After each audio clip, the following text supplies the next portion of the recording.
자, 오늘은 이제 그 교회론에서 참교회의 표지라는 얘기를 해요. 표지. 그 참교회의 표지라는 거는 이제 세 가지를 여기서도 얘기하고 싶은 건데, 교회가 참교회인지 가짜교회인지를 알 수 있는 표지가 뭐냐, 이런 거죠. 그러니까 지난 시간까지는 이제 교회의 속성이라 해서 왜 교회가 직장이 아니고, 왜 교회가 학교가 아니고, 왜 교회가 군대가 아닌지, 교회가 왜 교회일 수밖에 없는지, 교회만이 가지고 있는 네 가지 속성을 우리가 보았었어요. 통일성, 거룩성, 보편성, 사도성이라고 하는. 근데 이제 교회론에서 이제는 새로운 주제인데, 진짜 교회냐 가짜 교회냐 어떻게 할 수 있을까 하는 내용을 세 개의 표지로서 구분할 수 있다는 게 우리 신앙의 선조들이 조직신학이라고 하는 학문 속에 정립해 놓은 내용들을 우리가 좀 이제 공부하려고 하는 것입니다. 그러니까 이 교회의 참교회라고 하니까 교회 중에는 거짓된 교회도 있다는 거고요. 잘못된 교회도 있다는 것입니다. 그리고 병든 교회도 있어요. 그렇기 때문에 이 교회가 건강한 교회인지 병든 교회인지 잘못된 교회인지 바른 교회인지 참 교회인지 거짓된 교회인지는 분별을 해야 한다는 거예요. 근데 분별이 참 쉽지가 않아요. 그래서 어떻게 분별할까? 그래서 이제 보통은 이제 초창기 때는 참교회의 표지로 두 가지를 얘기를 했었어요. 두 가지. 이게 두 가지를 얘기했다 후대에 하나가 더 붙어서 세 가지를 보통 얘기를 하고 있는데, 첫 번째가 참교회의 표지로 얘기하는 게 뭐냐면 말씀의 바른 선포가 첫 번째예요. 그러니까 교회를 알아보는 방법 중에 하나가 말씀이 바르게 선포되고 있는가, 요거로 확인해 보면 된다 하는 거예요. 그래서 건강한 교회는 말씀을 바르게 선포하고 병든 교회는 말씀을 바르게 선포를 못한다. 거짓된 교회는 말씀을 바로 선포하지 못하고 그다음에 참된 교회는 말씀을 바르게 선포한다. 이런 거죠. 그래서 오늘은 이제 요 내용을 이제 주로 볼 것이고, 요 내용이 이제 끝나고 난 다음에 두 번째는 이제 성례의 정당한 시행이라는 것으로 해서 그 성례가 정당하게 시행이 되는가로 이제 두 번째 표지가 요 얘기를 하고 있습니다. 성례라고 하는 것은 세례식과 성찬식에 대한 얘기인데, 이 세례식과 성찬식이 어떤 의미로 어떻게 사용되어지는가로 그걸 보면은 교회가 바른지 아닌지를 알 수가 있다 하는 것이에요.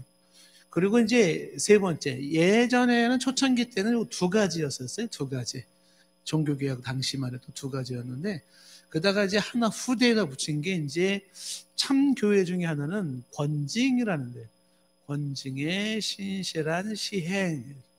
이 세 가지를 얘기를 하는 거죠. 이 권징은 잘못한 사람을 잘못했다고 말을 하는가, 잘못한 사람에게 잘못된 사람만큼의 벌을 주는가 하는 거예요. 그래서 참된 교회는 권징을 제대로 한다. 권고하고 징계하는 겁니다. 잘못된 사람에 대해서. 그런데 말씀을 떠나고 잘못된 사람들을 권고도 안 하고 징계도 안 하는 교회가 있다. 그럼 어떻게 돼? 그건 참교회가 아니다. 이렇게 보는 거예요. 자, 이런 내용들은 이제 나중에 우리가 하나를 보도록 하고, 오늘은 이제 말씀의 바른 선포, 이 부분만을 한번 좀 보도록 해보겠습니다. 말씀의 바른 선포. 자, 성경에 디모데후서 2장 15절 말씀에 보시면 너는 뭐를 옳게 분별하라고 말하죠? 진리의 말씀을 옳게 분별해라. 그러니까 말씀이 진리의 말씀인데 그 진리의 말씀을 바르게 분별하라 이렇게 나온 거죠. 그러니까 이 바르게 분별을 못할 수가 있거든요. 그 진리의 말씀을 옳게 분별하라는 요구를 하고 있고, 그렇게 해서 부끄러울 것이 없는 일꾼으로 인정된 자로 자신을 하나님 앞에 드리기를 힘써라. 자, 그러면서 16절 말씀에 망령되고 헛된 말을 버리라. 그러니까 말 중에는 어떤 말? 망령된 말, 헛된 말. 그러니까 진리를 떠난 공허하고 그리고 세속적이고 사단이 좋아하는 그런 말들이 많이 있는데 그런 말들은 버려라. 이런 거죠. 그러니까 참 쓰잘데기 없는 말싸움을 해가지고 그것 때문에 막 공고에 빠지고 그렇게 되지 않도록 해라라는 것입니다. 이런 내용은 이제 나중에 집에 찾아보시면 알겠지만 디모데전서 6장에서도 강조되는 내용이기도 해요. 그래서 이런 말씀들, 망령되고 헛되는 말을 버리고 어떤 말에 집중해야 될까요? 진리의 말씀에 집중을 해야 돼요. 그래서 이 망령되고 헛되는 말을 버리라. 계속 지금 16절에서 보면은 그들은 경건하지 아니하며 점점 나아가니. 그러니까 망령되고 헛된 말에 빠진 사람들은 경건하면서 점점 멀어지는 거겠죠. 반대로 진리의 말씀을 옳게 분별하는 사람은 경건하며 점점 가까이 가겠죠. 그렇게 되는 거예요. 말씀을 바르게 묵상하고 바르게 말씀을 집중하는 사람치고 불경건해지거나 죄악 속에 빠지는 사람은 없다는 겁니다. 그런 사람은 안 나온다는 거예요. 말씀을 제대로 분별하고 말씀을 제대로 붙잡고 살아가는 사람 중에 불건강하게 타락해가지고 망가지는 사람들은 안 나온다. 이렇게 되는 거예요. 왜 그러냐면 그 말씀이 사람을 잡고 때문에 그러는 거예요. 왜 사람들이 이렇게 무너지고 하는가? 말씀을 떠나는 거예요. 말씀을 떠남으로써 떠남과 동시에 찾아오는 게 뭐예요? 비말씀적인 그런 죄와 그다음에 잘못된 것들에 빠지게 된다는 것이죠. 그래서 16절에 망령되고 헛된 말을 버려라. 그들은 경건하지 아니하며 점점 나아가는데 17절 그들의 말은 악성 종양이 퍼져나가는 것 같아요. 그 후에는 이제 후메네오와 빌레도가 있느니라. 이 후메네오와 빌레도에 대한 이야기도 디모데전서 1장에 나옵니다. 거기 1장 20절 디모데전서 1장 20절에 보면 이 사람들이 믿음으로 시작했다가 결국 믿음에서 떠난 사람들이에요. 이런 사람들. 그래서 교회에서 저 사람 신앙 되게 좋아, 믿음이 되게 좋아 이런 사람들이 있는데 결국 떠나간 사람이 있어요. 하나님을 떠나고 교회를 떠나는 사람이 있다는 거예요. 한때는 신앙이 좋은 것 같았는데 그게 누구냐면 호메노 같은 사람, 빌레노 같은 사람이에요. 빌레도 같은 사람들. 이런 사람들은 말씀에 제대로 붙잡히지 않는 거예요. 그러니까 보통 일반 성도 여러분들이 잘 구분을 못할 수 있어요. 믿음이 좋은 사람 같은데 진짜 좋은 사람이 아닌 경우가 있고요. 좋은 척하는 건데 속는 거죠. 그리고 믿음이 별로 안 좋은 사람 같은데 진짜 믿음이 좋은 사람이 있습니다. 구분을 잘 못해요. 진짜와 가짜 구분은 어려워요. 그러다 보니까 실수를 많이 하게 되는 거죠. 우리가 사람을 잘못 봐가지고 정말 중요한 사람을 놓친다든지 혹은 별로 중요하지 않은 사람을 그 사람 중심으로 뭔가를 움직였다가 낭패를 당하든지 이렇게 될 수가 있습니다. 그래서 분별을 좀 잘 하셔야 되는 문제죠. 그래서 지금 이제 후메네오와 빌라도 같은 사람이 이 사람들이 바로 그렇게 말씀을 떠난 사람들이다. 계속 2장 18절 말씀 보면은 진리에 관하여는 진리라는 게 있죠. 말씀이 진리라고 아까 했죠. 진리에 관해서는 그들이 그릇되었도다. 단적인 예로 부활이 이미 지나갔다 하므로 어떤 사람들의 믿음을 무너뜨렸다. 부활은 이미 끝난 거야. 없어. 이렇게 얘기를 한다는 거죠. 그렇게 해서 믿음을 무너뜨리더라 하는 거죠. 그래서 이 잘못된 진리를 떠난 사람들이 있다. 이런 얘기가 성경을 쓰지 이때나 지금 2000년 역사가 지난 시점이나 지금이나 마찬가지예요. 계속 지금까지도 계속 문제가 뭐냐면 하나님의 말씀이 과연 제대로 바르게 선포되고 있느냐 이 문제가 계속 이슈가 되고 있는 거죠. 이게 승부수라고 보는 거죠. 말씀이 제대로 바르게 선포가 되고 있는가. 그러니까 말씀이 말씀되지 아니하면 어떻게 돼요? 그러면 이제 망가지는 거죠. 근데 지금 이런 이야기들을 사실 누가 제일 좋아하냐면 잘 써먹냐면 이런 걸 다 이단들이 좋아해요. 이단들이 이걸 잘 써먹습니다. 그래서 너 기존 교회에서 너가 지금 말씀대로 배웠다고 생각해? 이리 와봐. 내가 말씀은 말씀으로 설명하고 말씀은 말씀으로 증명하는 거거든. 말씀을 내가 풀어줄게. 선악과는 어떻게 배웠어? 이게 진짜 선악과가 무슨 과일이라고 생각했어? 뱀이 뭐야? 뱀이 진짜 뱀이라고 생각해? 뭐 막 하면서 뭐 비유풀이를 해가면서 이제 막 나오면은 어우 시작부터 끝까지가 다 말씀에서 말씀으로 슉. 와 여기 진짜 말씀적이네. 아 말씀적이네 여기. 예전에 유종필 목사님이 수요 공부할 때 말씀을 잘 전하는 교회가 참교회라고 했는데 여기 남들은 이단이라 그러는데 여기야말로 말씀적이네. 또 이러고 빠져들어가는 거예요. 그 이단들이 이런 말씀을 가지고 야 말씀 잘 분별해야 돼 막 이렇게 나오는 거죠. 근데 그 사람들이 말씀이 잘못됐다. 그 내용은 이제 뒤에서 우리가 조금 이제 언급이 될 겁니다. 왜 그런 사람들 얘기가 말씀이 잘못됐다고 말할 수 있는지. 이제. 그런데 어쨌든 지금 얘기하는 게 뭐냐면 진리의 말씀을 옳게 분별해라. 이 말씀을 강조하고 있는 거죠. 계시록 22장 18절과 19절 두 절 말씀 보면은 이게 요한계시록에 내가 이 두루마리의 예언의 말씀을 듣는 모든 사람에게 증언하노니. 이 두루마리의 예언이라는 게 1차적으로는 요한계시록 자체를 말하고 넓은 의미에서 성경 전체를 말하는 거예요. 그런 말씀들, 그 말씀들을 듣는 모든 사람에게 증언하는데 만일 누구든지 이것들 외에, 그러니까 이 성경이라고 일컬어진 이것들 외에 더 하는 사람이 있으면 하나님이 두루마리에 기록된 재앙을 그에게 더하실 것이고, 19절에 만일 누군지 두루마리 예언의 말씀에서 제하여 버리면 하나님이 이 두루마리에 기록된 생명나무 및 거룩한 성의 참여함을 제하여 버리라. 그래서 말씀을 더하지도 말고 빼지도 마라. 이렇게 얘기를 하는 거예요. 여기서도 강조하는 게 뭐냐면 말씀에 머물러라 이렇게 하는 거죠. 말씀에 머물러라. 근데 요것도 누가 즐겨 써먹어요? 이런 거, 요 말씀 이단들이 즐겨 써먹는 거예요. 예, 지난번에 제가 말씀드렸죠. 우리 저희 동산 텔레콤 횡동보도 건너갈 때 어머니 하나님 청년이 와가지고서 예?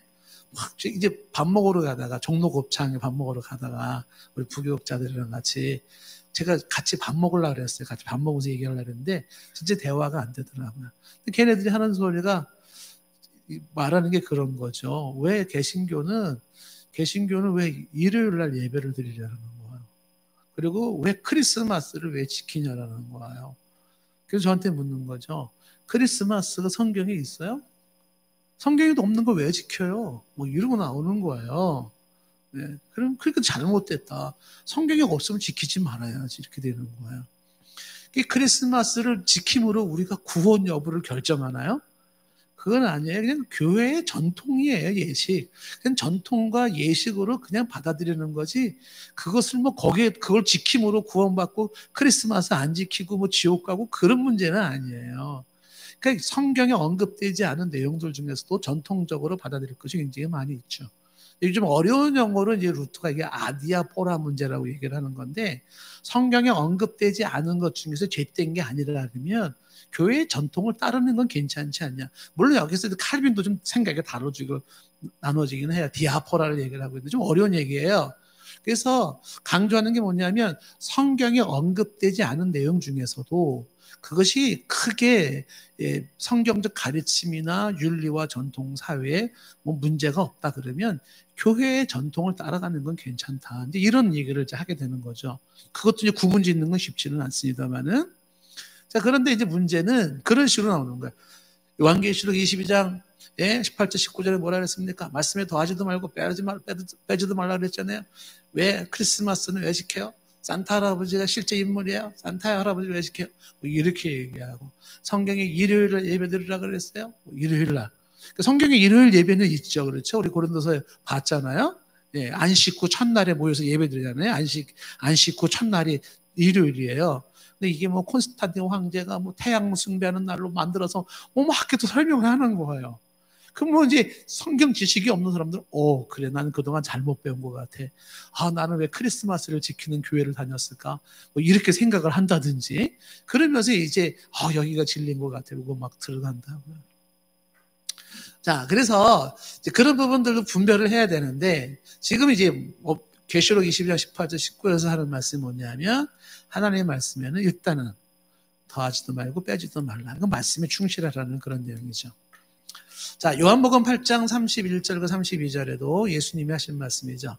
그러므로 예수께서 자기를 믿은 유대인들에게 이르시되 너희가 내 말에 거하면 참으로 내 제자가 되고 예수님 말씀에 거하면 참 주님의 제자가 되고 32절 말씀에 진리를 알지니 진리가 너희를 자유케 하리라. 이건 이 진리를 알지 이것도 해석이 굉장히 구구하지 않습니까? 연세대학교 들어가면 딱 붙어 있잖아요. 진리를 알지니 진리가 너희를 자유케 하리라. 진리가 뭐냐? 뭐 해석이 많이 나올 수가 있을 겁니다. 그런데 좀 전에 우리가 디모데전서 2장 15절 말씀에 보았지만 진리의 말씀이에요. 진리의 말씀. 그리고 성령이 진리고 예수님이 진리예요. 그래서 진리가 뭐냐라는 것이 논란의 여지가 될 수 있을지 모르지만 분명한 사실은 진리가 사람을 자유케 하는 거예요. 진리가 자유케 한다. 그래서 이 진리 안에 거하라. 우리가 지금 편의상 쉽게 얘기해서 말씀 안에 거하라. 말씀이 너희를 어떻게 한다? 자유를 주는 거죠. 혹자는 생각하면 반대 아니에요? 말씀이 우리 자유 빼앗는 거 아닙니까? 말씀 이거 해라 하지 마라 막 이러면 자유를 빼앗는 게 아닙니까? 이렇게 생각이 들 수가 있죠. 그런데 그렇지가 않아요. 이 말씀이 하라는 대로 하고 말씀이 하지 말라는 대로 하지 않는 게 그게 진정한 자유를 누리는 길이에요. 그런데 그 말씀대로 하지 않고 내 맘대로 하는 게 자유냐? 아니죠. 내 맘대로 하는 게 자유가 아니라 그걸 방종이라고 얘기를 하지 않습니까? 그 내 맘대로 하면서 어떻게 돼요? 자유를 잃어버려요. 그 어떤 것에 묶여가지고 노예 계약서 써가지고 그 노예가 돼가지고 여기에 노예가 되고 저기에 노예가 돼가지고 진정한 자유를 누리지를 못해요. 법이라고 하는 것에 법을 지킴으로써 법 안에서 자유를 누리는 건데 법을 지키지 않으면 어떻게 될까요? 법을 안 지킴으로 인하여서 진정한 자유를 못 누려요. 늘 불안감에 쫓기면서 다리를 쪼그리고 이렇게 자야 되는 거야. 두 다리 쭉 펴고 자지를 못해요. 그 법을 지키는 게 자유다. 자유를 누리는 길이다. 법을 어기는 게 자유를 누리는 게 아니다. 마찬가지예요. 말씀을 지키는 게 오히려 나를 자유롭게 하는 길이고 말씀을 안 지키는 게 자유로워지는 게 아니라 불안해서 제대로 살지를 못하게 만들어요. 그래서 이 진리가 자유롭게 하는 것이지 진리를 떠나서 자유해지는 건 아니다. 착각에 빠지면 안 되는 거죠. 그러니까 이것도 무슨 얘기겠어요? 말씀에 성실해라 이런 얘기를 해주고 있는 것이죠. 요한복음 8장 47절에도 하나님께 속한 자는 하나님의 말씀을 듣나니 그래서 하나님께 속한 자는 하나님의 말씀을 듣죠. 너희가 듣지 않는 것은 하나님께 속하지 아니했기 때문이다. 그러니까 하나님의 말씀은 누가 듣냐 하면 하나님께 속한 자들은 하나님의 말씀을 들어요. 하나님께 속하지 않은 사람은 하나님의 말씀을 듣지 않습니다. 그래서 데살로니가전서 2장 13절 말씀에 우리가 많이 언급됐죠. 데살로니가 교회의 특징이 뭐예요? 여러분 우리가 하나님께 끊임없이 감사하면 너희가 우리에게 들은 바 하나님의 말씀을 받을 때 하나님의 말씀, 성경 말씀이겠죠? 그 말씀을 받을 때 사람의 말로 받지 아니하고 사람의 말로 받는 게 아니라 하나님의 말씀으로 받으니 진실로 그러하도다. 이 말씀에 또한 너희 믿는 자 가운데 뭐한다? 역사하느니라. 그러니까 믿는 자 가운데서 역사하는 것이 뭐예요? 하나님의 말씀. 그게 데살로니가 교회 사람들의 신앙적 자세가 잘 되어 있는 겁니다. 왜 잘 되어 있어요? 말씀이 선포될 때, 하나님의 말씀이 선포될 때, 성경 말씀이 선포될 때 그 말을 사람의 말로 듣지 않는 거예요. 사람의 말로 듣고 하나님의 말씀으로 듣는다라는 거예요. 이게 굉장히 어려운 작업이에요. 왜 어렵냐면 여기 계신 여러분들이 지금 제가 얘기하는 걸 듣고 있죠? 듣고 있나요? 네. 근데 제가 얘기하고 있는 걸 여러분들이 다 그대로 듣고 있는 게 아니에요. 뭔 소리 하는 겁니까, 목사님? 지금 눈 동그랗게 뜨고 좀 듣고 있는데 뭔 소리 하는 거야? 아니에요. 사람들은 다 자기가 듣고 싶은 것만 듣는 거예요. 듣고 싶은 대로 들어요. 그대로 듣는 사람 거의 없습니다. 그래서 똑같은 이야기를 하고도요, 이따 끝나고 갈 때 얘기해보세요. 서로 만나가지고, 오늘 뭔 얘기 들었어? 얘기해봐봐. 그럼 얘기가 또 다 달라요. 한 사람한테 얘기 들었는데 얘기가 다 달라요. 예? 그러니까 이제 뭐 가다 보면 심지어 뭐 이런 얘기 나올 거야. 오늘 목사님 무슨 얘기 했어? 그러니까 크리스마스를 잘 지켜야 된다고 말씀했어. 산타 할아버지가 진짜 좋은 분이라는 거 아니야. 뭐 이런 얘기를 한다든지. 전혀 얘기가 막, 제가 이제 지난주 설교 말씀 듣고 이제 우리가 이제 그 수요일 날 오늘 저녁 구역장 교육하고 말씀 요약한 거 가지고 쭉 하잖아요. 말씀을 선포했고, 요약도 했고, 설명도 했고, 그 다음에 말씀 어떻게 들었어요? 라고 물으면 이미 한번 들었지, 요약도 해줬지, 설명도 했지. 그럼 어떻게 될까요? 그럼 포인트를 딱 잡아가지고 이 말씀을 전하려고 했던 거죠 라고 말하는 사람은 몇 명 안 돼요. 또 엉뚱한 얘기 하기 시작하는 거예요. 왜 그래요? 말씀을 듣는 게 이게 쉬운 일이 아니에요. 사람은 어떻게 듣는다? 자기가 듣고 싶은 것만 듣는다라는 거예요. 그래서 자기가 별로 관심이 없고, 근데 별로 나이가 도움이 안 되거나 뭐 그러면요. 그리고 또 나를 뭔가 좀 지적하는 말 이런 말 있으면 어떻게 될까요? 일부러 흘러들어. 들리지가 않는 거예요, 이게. 근데 이 데살로니가 교회에는 사람의 특징이 어떤 특징이 있더라? 자세가 하나님의 말씀이 선포될 때 사람의 말로 듣지 않고 하나님의 말씀으로 들었다는 거예요. 귀를 좀 끄세우고서 그 말씀 앞에 아마 무릎을 꿇고 들었을지도 몰라요. 아멘, 아멘. 지금 동방번개라고 지금 중국에서 온 이단이 한국에 강타하고 있지 않습니까? 이단들 너무 많아요. 그 사람들 예배 드리는 거 보면 진짜 뭐 특공대 저리가 납니다. 줄 탁 맞춰서 무릎을 딱 꿇어가지고 얼마나 뭐 대단합니다. 우리도 그렇게 아까 의자 다 치우고 여기 무릎 다 꿇고 쫙 줄 맞춰 앉아가지고서 그래서 막 아멘 아멘 막 이러고 그러면 또 여러분들 동산교회 여기 또 이단 됐어 이게 또 뭐 이제 이러고 또 이제 뭐라 그러겠죠. 그래서 사람들은 막 듣는 자세가 보통이 아닌 거야. 근데 말씀을 잘못 전하는데도 막 그렇게 넘어가요. 신천지 보세요. 예배 드릴 때 줄 쫙 앉고 옷도 똑같이 교복 같은 게 입고서는 말이죠. 말만 떨어지면은 아멘 부대 이 부대가 있다잖아요. 군데 숨어 있습니다. 이 분위기 돋구는 사람이. 그래가지고 그 사람 때문에 같이 동시에 막 아멘 아멘 하잖아요. 최소한 우리가 그 사람들보다 목소리가 더 커져야 되는데, 예? 근데 우리가 좀 밀리는 것 같아 그쪽에 비해서. 예, 우리는 그냥 아멘 아멘. 그래도 좀 세게 나가야 될 것 같아요. 자, 근데 뭐 소리를 크게 지르느냐, 무릎을 꿇고 있느냐, 뭐 이런 게 중요한 게 아니라 하나님의 말씀을 대하는 기본적인 자세가 어떤 자세? 하나님의 말씀을 듣는 거죠. 만약에 여러분들이 지금 하늘에서 음성이 나온다고 생각해 보세요.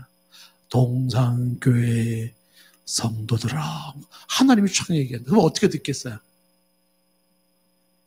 스마트폰 막 하면서 말씀하세요. 껌짝짝 씹으면서 무슨 소리가 들리긴 들렸는데 무슨 소리지? 뭐 이러고 있을까요?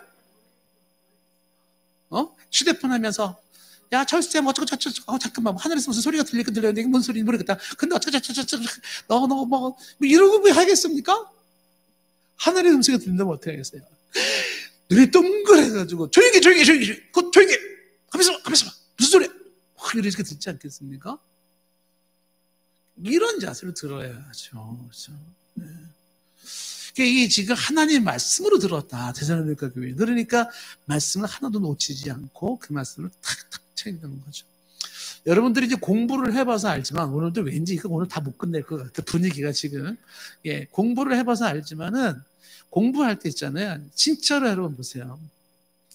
말씀이 앞에서 듣는 거고 저 뒤에서 듣는 거고 달라요. 굉장히 다릅니다. 듣는 게. 뒤에서 듣는 사람하고 앞에서 듣는 사람은 달라요. 앞에서 듣는 사람이요. 훨씬 정확하게 그리고 풍성하게 들어요. 그래서 학교에서 공부할 때 앞에서 공부해보고 뒤에서 공부해보면 알아요. 선생님이 가르칠 때 뒤에서 들은 거랑 앞에서 선생님 눈 쳐다보면서 수업 듣는 거랑 듣는 게 다릅니다. 근데 어느 정도냐면 앞에서 들으면 있잖아요. 이가, 을의 차이까지 다 들려버리는 거예요. 이게 지금 주어로 말하는 건지, 목적어로 말하는 건지, 보어로 말하는 건지, 이게 그것까지 세세한 부분에서 그걸 잡아냈어요. 세세하게. 근데 가끔은 강의 중에 스쳐가는 듯한 내용 중에 기가 막힌 핵심이 들어가 있을 수가 있어요.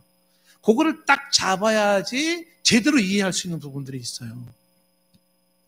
그러니까 좋은 선생님은 중요한 부분을 몇 번 강조하긴 하지만 그런데 강조 안 하는 것 같은데 거기 진짜 핵심에 들어가 있는 부분이 있거든요. 근데 그런 부분들은 저 뒤에 앉은 분들일수록 놓칠 확률이 높습니다. 그래서 앞에 앉는 게 진짜 말씀을 잘 듣는 거예요. 그래서 하나님의 말씀을 놓치지 않는 게 중요한데 가능한 한 앞에 들어서, 앞에 앉아서 펜을 들고, 눈은 어떻게 해요? 말하는 사람을 뚜렷하게 쳐다봐야 돼요. 민망할 정도로 쳐다보는 것을 어떻게 해요? 그리고 순간순간 핵심이 나올 때는 메모를 탁탁탁 해가면서 들어야 되는 것이죠.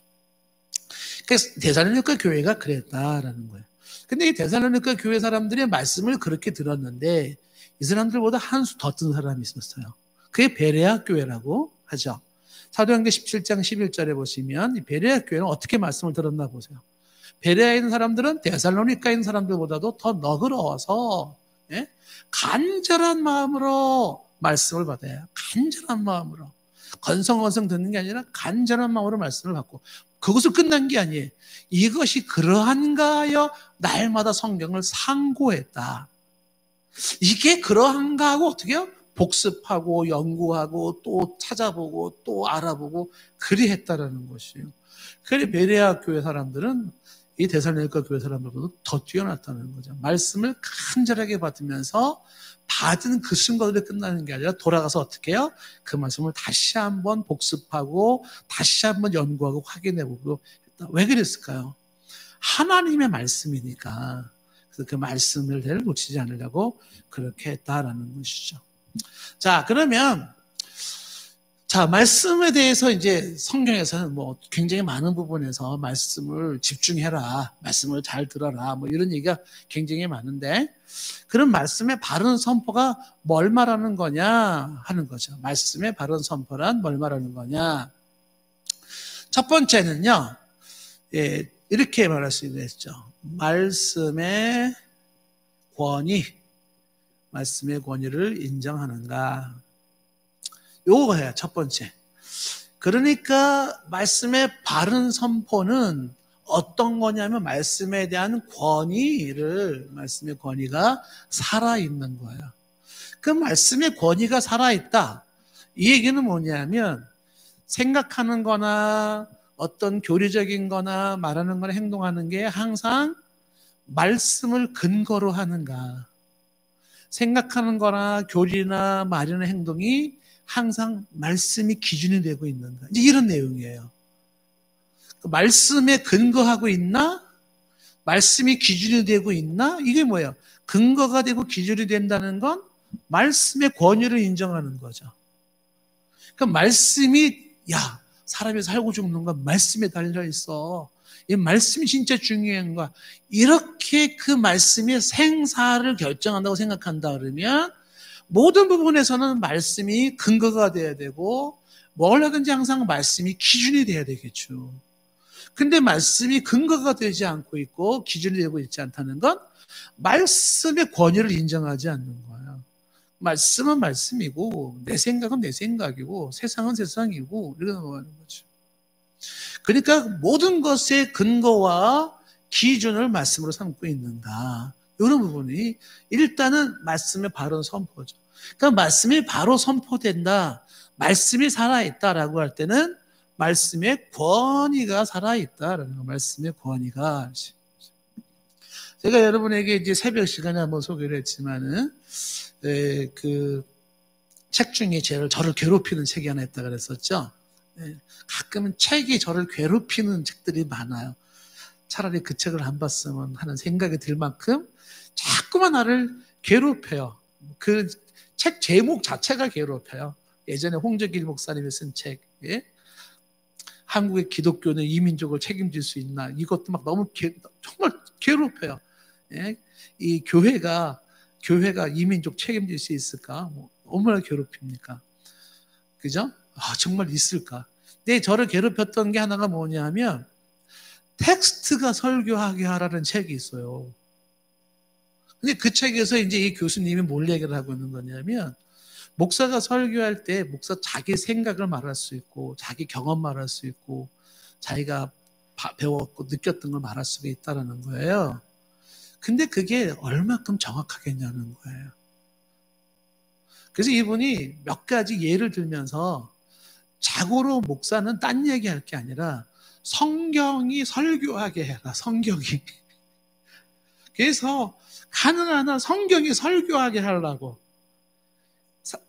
설교자인 내가 설교하는 게 아니라 성경 자체가 설교가 될 수 있도록 하려고 하는데 너무 어려워요, 이게. 아유, 그까짓 게 뭐가 어려워? 혹시 그런 생각이 드시나요? 그런 분 있으면 이번 주 내일 새벽 설교 제가 부탁 한번 드릴 테니까 한번 텍스트가 설교하게 하라를 이거 입각해서 한번 해보세요, 한번. 왜 이게 굉장히 어렵냐 하면 있잖아요. 중요한데도 너무 힘든 이유가 성경이 뭘 말하고 있는지 파악하는 것부터가 쉽지가 않아요. 성경이 뭘 말하고 있나라는 걸 파악하는 것도 쉽지 않고, 파악했다 하더라도 이게 지금 우리랑 무슨 상관이 있는지 그걸 찾는 것도 쉽지가 않아요. 너무너무 어려워요. 성경이 이게 제대로 말하는 바가 뭐냐, 그 내용을 파악하고, 그래서 이 말씀이 지금 우리랑 무슨 상관이 있는 거야? 동산교회 성도들에게 무슨 상관이 있는 말이야, 이게. 그 말씀이 어떻게 상관되는지를, 그거를 매치시키는. 근데 억지로 매치시키면 또 안 되잖아요. 그냥 어려워요. 그러니까 지금 이제 강조하는 게 뭐냐면, 성경이 설교하게 하라. 이게 뭐냐면, 말씀이 생명이고 말씀이 진리이고 말씀이 살게 하고 말씀이 모든 걸 결정하는 거라면 결국 뭐가 드러나야 되냐면 말씀이 드러나야 된다는 거예요. 그래서 말씀 앞에 우리는 서야 되고 말씀을 들어야 되고, 그래서 말씀이 삶의 기준이 되게 해야 되고 말씀이 삶의 근거가 되게 해야 된다는 거죠. 이게 뭐예요? 말씀의 권위가 살아나는 거예요. 그러니까 목사도 그렇고 성도도 그렇고 과연 교회에 말씀의 권위가 살아있느냐라는 거예요. 그렇죠? 근데 여기에서 뭐 종교개혁자들이나 뭐 칼빈도 마찬가지고 많은 사람들이 100%나 없다고 보는 거예요. 다 조금씩 다를 수밖에 없다라는 얘기를 해요. 근데 그게 조금씩 다른 거는 이제 이때가 나중에 제가 설명을 하겠지만은, 중요한 거는 상대성을 가지고 있어서 이 말씀의 권위가 아주 많이 살아난 데가 있고, 100을 만점으로 본다면 90%가 살아날 수도 있고 80%가 살아날 수도 있고 말씀이 70%가 살아날 수도 있고, 어떤 데는 말씀이 10%밖에 안 살아있어요. 그리고 90%는 딴 거로 막 가득 채워져 있어요. 이럴 수도 있겠죠. 그 상대적인 말씀의 충실성 혹은 말씀의 충실도의 차이가 있을 수는 있어요. 근데 중요한 거는 그 차이는 있을 수 있지만 과연 말씀이 얼마만큼 중요한 역할을 하고 있느냐라는 건 자꾸 질문을 던져야 되는 거예요. 제가 우리 동산교회를 바라볼 때 여러분들, 동산교회는 말씀에 얼만큼 충실을 할까? 다시 말하면 우리들 가운데서 우리는 말씀을 얼만큼 중요하게 취급을 하고 있을까요? 이렇게 질문하면 또 대답도 모호해. 그렇죠? 이걸 뭐 어떻게 말하라는 얘기야? 이렇게 될 수가 있을 거예요. 근데 제가 여러 교회들을 지금 보지 않습니까? 많은 교회들을 봐요. 그리고 많은 교회들도 좀 듣기도 하고 또 이렇게 보는데, 저희 교회도 뭐 완벽하다고 말할 수는 없어요. 그런데 평균보다는 높아요. 뭐가? 동산교회는요, 굉장히 말씀이 살아있어요. 이거를 신천지에서 했다면 사람들이 아멘! 막 그랬을 거예요. 워낙 말씀에 도통하신 분들이시기 때문에 아멘. 근데 이게 굉장히 감사한 일입니다. 제가 이제 혼자 생각을 많이 이렇게 할 때 마지막 교회에, 마지막 시대에 교회가 교회로 건실히 서는 교회가 어느 교회일까? 참 교회는 섭니다. 참 교회는 서는데 그 어느 교회가 마지막 시대 때 정말 세상의 유혹과 세상의 공격과 환난과 핍박 속에서 그나마 교회가 교회로서 건실하게 쓸 것인가, 이거를 볼 때 그렇게 쓰는 교회들의 특징은 말씀이 살아있는 교회예요. 여러 가지 요인이 있어요. 복음, 십자가의 복음이 살아있고 여러 가지가 있지만 말씀이 중심이 되어 있어요. 그래서 말씀 앞에 모이고 말씀이 선포되고 말씀을 듣고 그리고 말씀 앞에 반성하고 말씀 앞에 돌아보고 회개하고 하는 거, 말씀의 권위를 인정하는 것. 자, 조금 더 구체적으로 얘기할 때, 이 말씀의 권위라고 할 때, 말씀의 절대성을 인정하는가라는 거죠. 그 말씀의 절대성이라는 것은 이 말씀, 여기서 말하는 말씀은 지금 다 뭐예요? 이게 성경을 말하는 거예요. 우리가 말하는 66권 성경을 말하는 건데, 성경 말씀의 그 절대적인 것으로 받아들이고 있는가. 그래서 신앙의 기준, 그 다음에 혹은 원칙, 모든 부분에 대해서 절대성을 두고 있는가라는 거예요. 그러니까 말씀의 권위는 말씀의 절대성을 두죠. 말씀을 양보하지 않는 것입니다. 두 번째, 그 말씀에 대한 무호성이라 그러죠. 무호성. 그 말씀의 무호성을 붙잡고 있는가. 무호성이 뭐예요? 무호성. 무호성이라는 건 오류가 없다라는 거예요. 그 말씀이 오류가 없다고 믿는가라는 거예요.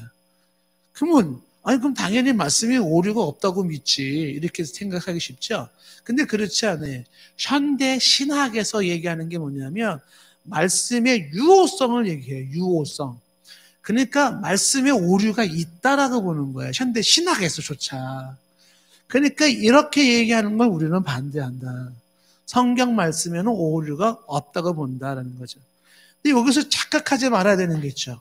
성경 말씀의 무호성이라고 얘기하는 것은 이것은 번역상에 미스가 있는가 없는가의 문제를 말하는 게 아니고 사본상에 오류가 있는가 없는가의 문제를 말하는 게 아니에요. 이 말씀의 무호성이라고 하는 것은 소위 말하면 원문이에요. 원문. 그러니까 지금은 원문은 없어요. 그러나 그 원문이 사본으로서 굉장히 많은 종류가 있지만 그 원문 혹은 원본이라고 하는 이 부분이 가지고 있는 무호성을 말하고 있는 거예요. 하나님의 말씀은 성령의 감동하심으로 이제 나중에 우리가 보겠지만, 자 먼저 볼까요? 한번 디모데후서 3장 16절 말씀 보세요. 잘 보세요. 보시면 모든 성경은 하나님의 감동으로 냈다고 되어 있잖아요. 이 말을 잘 이해하셔야 돼요. 모든 성경이 하나님의 감동으로 됐다라고 하는 것을 여기서 강조하는 게 뭐냐면 여기서 성경을 쓴 저자가 감동됐다고 말하지 않아요. 성경의 저자가 감동되어서 이렇게 말하는 게 아니고 성경 자체가 감동이 돼서 하나님의 감동으로 되어졌다는 거예요. 그래서 저자는 죽어서 없어져도 성경은 죽지 않고 존재하는 거예요. 근데 여기서 성경이 하나님의 감동으로 됐다라고 하는 것은 철자법이 틀리냐 안 틀렸냐의 문제가 아니죠. 내용상에서의 그 하나님의 말씀이 하나님의 감동으로 됐다는 거죠. 하나님에 의해서 내용상에 주어져 있는 것들이 오류가 있을 수 없지요. 만약에 있다 그러면 하나님이 실수하신 거겠죠. 혹시 하나님께서 성경을 감동으로 쓰게 하신 다음에 하나님이 실수 그럴까요? 하나님이 내가 실수해서 이거 어떡하지? 성경 잘못 썼네? 그런 하나님이 아니죠. 모든 지식의 근원 되시고 지식에 충만하신 하나님께서 어떻게 오류가 있을 수 있겠어요? 오류가 없습니다. 자, 그러면 이 원본과 사본의 차이는 뭐고 번역의 차이는 뭐냐? 이거는 이미 잘 아시는 분들은 아시겠지만 설명을 하면 처음에 선지자들이나 제자들에 의해서 어떻게 써요? 최초의 하나님으로부터 직접 감동되어서 쓴 성경을 원본 성경의 원본. 구약의 시브리어와 아람어로 되어 있는 성경과 신약의 헬라어로 된 성경이 있었어요. 이게 처음 주어져 있던 1차 처음에 쓰진 성경이죠.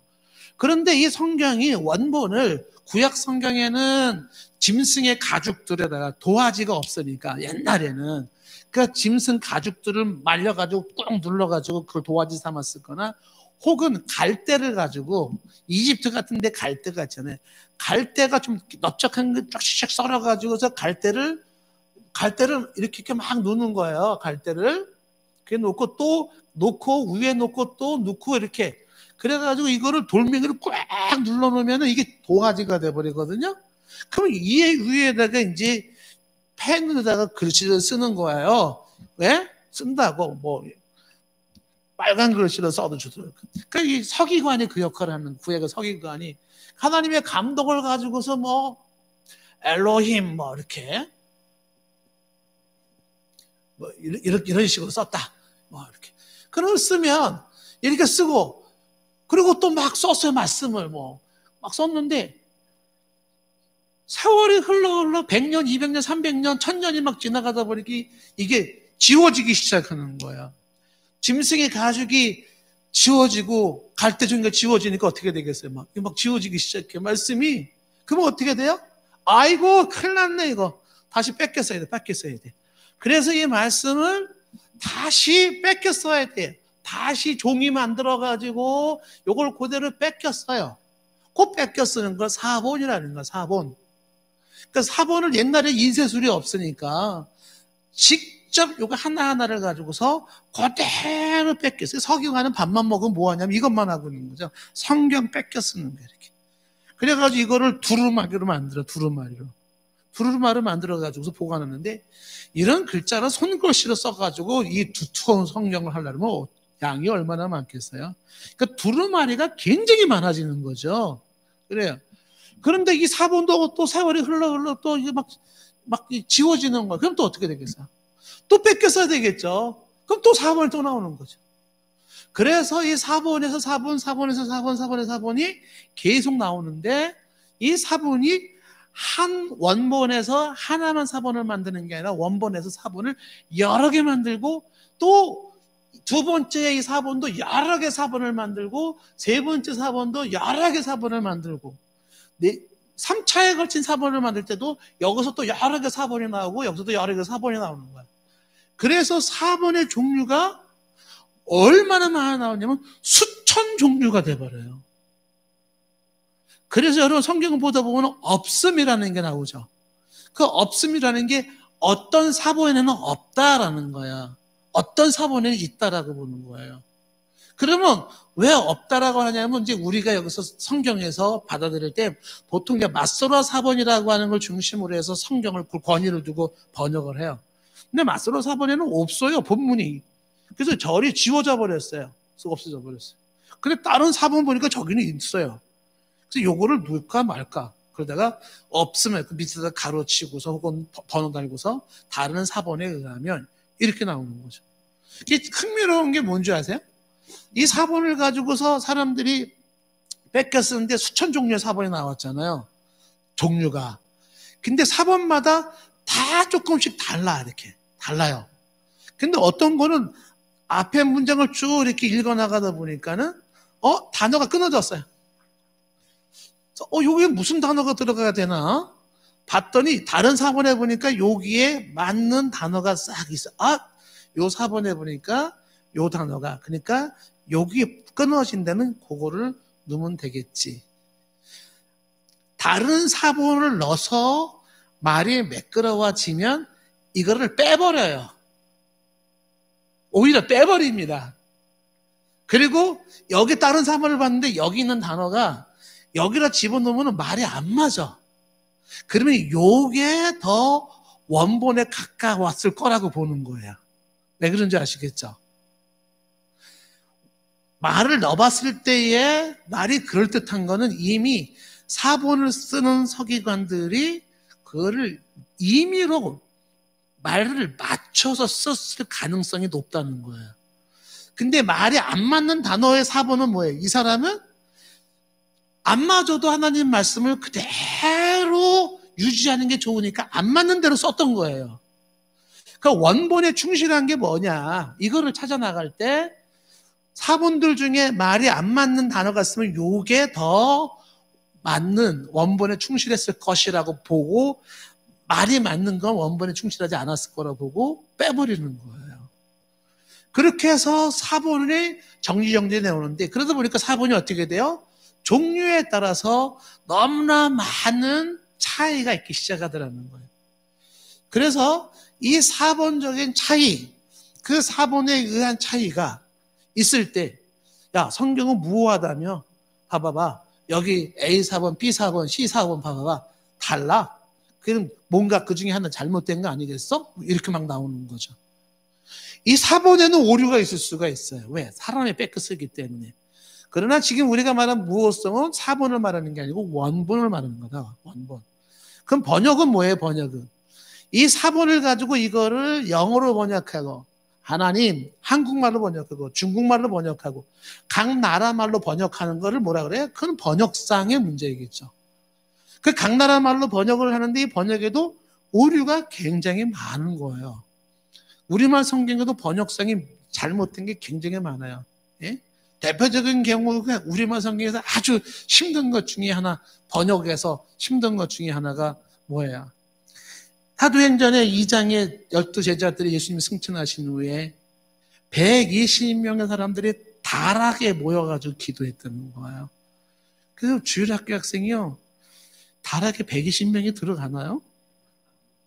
한번 생각해도 다락에는 120명이 못 들어가요. 몇 명 들어가면 꽉 차는데 이해가 안 된다, 이렇게 되는 거죠. 근데 그거는 우리말 성격이 잘한 거예요. 거기는 말이지 120명이 간 곳은 다락이 아니라 옥상이었어, 옥상. 그래서 옥상에 120명이 모여 막 이렇게 하면 애들이 그렇구나 이렇게 할 거예요. 근데 성경은 다락으로 되어 있어요. 그럼 다락이죠. 근데 문제는 뭐예요? 이스라엘이 말하는 다락하고 한국이 말하는 다락의 차이가 있는 거예요. 그 성경상의 그 번역상의 굉장히 많은 부분에서 현지인들을 이해하기 쉽게 해서 현지인에게 맞춰요. 그러다 보면 어떻게 돼요? 원문과 다른 내용이 들어갈 수가 있어요. 그래서 우리말 성경이 이해가 안 되는 다락 이런 거는 원본에 충실한 거기 때문에 오히려 좋다라는 거죠. 그래서 번역상에도 오류가 있을 수 있다. 사본상에도 오류가 있을 수 있다. 그러나 말씀의 무호성을 얘기하는 건 뭐예요? 원문 혹은 원본상에서 내용상의 무호성을 말을 하는 것이다. 이렇게 이야기를 하는 것입니다. 자, 그러면서 이 성경에 대해서 이제 얘기하는 게 이 말씀에 대해서 조금만 더 얘기를 좀 하겠습니다. 이 말씀에 대한 영감성을 말하는 거죠. 영감성. 그 영감성이라고 하는 게 이제 우리가 종류가 많이 있어요. 우리 교사대학 하신 분들은 공부를 하셨지만 보통 이것은 유기적 영감설이라고 얘기를 하는데 유기적 영감설이 또 뭐예요? 이렇게 말하시는 분들이 계실지 모르겠어요. 그 영감이라고 하는 게 축적 영감, 목적 영감, 유기적 영감 이런 게 있는데 그 유기적 영감설로서의 성경을 보는가라는 것이에요. 요거는 이제 같은 장로교 내에서도 혹은 같은 개신교 내에서도 견해가 다를 수가 있어요. 간단하게 얘기하면 축자 영감설이라는 건 단어 하나하나가 영감됐다 그러는 것이고 목적 영감설이라고 하는 것은 성경의 단어가 영감된 게 아니라 하나님의 어떤 목적을 영감해 주어서 그 목적들을 쓰게 했다라는 게 목적 영감설이에요. 근데 이거 다 맞다라고 보는 사람도 있는데 보통 이제 유기적 영감설이 우리가 받아들이는 입장이다 보는 거죠. 그 유기적 영감설이라는 건 어떤 거냐면 예를 들면은 누가라는 사람이 누가복음을 쓰고 사도행전을 쓴다라고 할 때 이 누가는 어떻게 성경을 썼냐면 자기가 보았던 책 그리고 자기가 경험했던 경험담 그리고 자기 주변에 있는 사람들 그 내용들을 일기 쓰듯이 써버려요. 그 일기 쓰듯이 써버리니까 이 누가가 일기를 쓰니까 어떻게 돼요? 데오빌로 각하여 내가 어떤 책을 참고하니까 참고한 책이 있어. 누가? 이 사람은 직업이 의사예요. 그 의사가 참고한 책의 내용이 들어가. 그리고 이 누가를 쓰니까 이 누가는 표현이 의학 용어가 많이 나. 의학 용어가. 그리고 이 사람이 사도 바울을 본 경험담, 예루살렘을 본 경험담, 그 경험담을 다 얘기를 하는 거예요. 그 누가는 그냥 자기가 보고 배웠고 느꼈고 참고 서적을 총들어서 누가복음과 사도행전을 썼을 뿐인데 그게 기가 막히게 하나님의 말씀으로서 딱 나오더라는 거예요. 유기적 영감설은 쓴 저자의 사상과 배경과 그 사람이 가지고 있는 실력과 참고했던 모든 내용들을 다 10분 다 그거를 활용하도록 하나님이 내버려 뒀다는 거죠. 마치 이 누가가 성경을 쓸 때 하나님이 감동돼가지고 마치 무슨 뭐가 전기에 충전되듯이 로봇처럼 하나님의 손을 잡고 탁 쓰듯이 막 이렇게 네오 빌로 가까요 뭐 이렇게 막 이렇게 써나갔다? 그러면 그 축자 영감설 개념이 가능하겠죠. 그게 아니에요. 그냥 누가는 개인적인 자기 소견을 쓰는 거야, 자기 소견. 자기 소견을 막 썼는데 그 모든 내용들이 다 하나님의 감동이 되어져서 하나님의 말씀으로 그 말씀이 남더라. 이사야 선지자가 이사야서도 마찬가지겠죠. 내가 봤을 때 왕의 모습이 어떠하고 또 내가 봤을 때 이스라엘 백성이 어떠하고 본대로 딱 쓰는 거예요. 그러다 보니까 똑같은 사건도 본 저자에 따라서 각도에 따라서 얘기가 좀 달라질 수도 있어요. 괜찮아요. 그러나 중요한 것은 내용상에서 하나님이 영감이 되어졌다라고 하는 부분에서 성경이 그냥 인간의 말이 아닌 어느 한 소설 작가나 철학 작가가 쓴 책이 아니라 그 사람이 사상가이든 의사이든 정치가이든 교육가이든 상관없이 그 사람이 쓴 글이지만 그것은 그 한 개인의 인간적 이야기가 아니라 그 인간적 이야기 속에 그거를 이용하고 활용해서 하나님이 말하고 싶었던 하나님의 감동이 된 내용이 그 속에 들어있더라는 거예요. 그러면 그게 대체 어떻게 들어있는 걸 어떻게 알 수 있는가? 그게 성경이 지금 1600년 동안 써졌단 말이에요. 창세기서부터 요한계시록까지가 1600년에 걸친 책이에요. 16년간이 아니라 160년간에 쓴 책이 1600년간 쓴 책이었는데 그 책이 하나님이 영감을 된 게 맞다. 이사야가 자기 쓴 것 같고 예레미야가 자기 쓴 것 같고 바울이 자기 얘기 쓴 것 같고 누가는 자기 얘기 쓴 것 같지만 근데 이게 영감이 맞다 라고 말할 수 있는 이유 첫 번째가 뭐냐면 그 모든 내용들이 하나의 사상으로 통일되어 있다는 거예요. 그게 뭐예요? 메시아. 1000년 전에 저 먼 곳 쓴 사람이나 1000년 후에 저 어디 쓴 사람이나 서로는 몰라요. 모르는 상태에서 자기가 보고 들은 걸 썼을 뿐이에요. 근데 기가 막히게 딱 통하고 있는 거예요. 하나의 사상으로. 오실 메시아에 대한 내용으로 다 통일되어 있다는 거거든요. 그 외에도 영감성을 인정하는 건 많이 있습니다. 그래서 성경이 인간의 말이 아닌 하나님의 말로서 받아들이는가. 그래서 이 성경에서 말씀의 권위를 얘기할 때는 뭘 얘기하냐면 그 말씀 성경이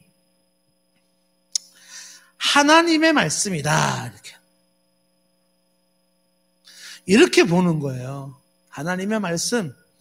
그러니까 이것도 우리가 이제 교사대학 하신 분들은 성경은 하나님의 말씀이다와 성경은 하나님의 말씀이 된다와 성경은 하나님의 말씀을 포함한다의 차이점을 얘기를 했습니다. 뭘 얘기하는 건지.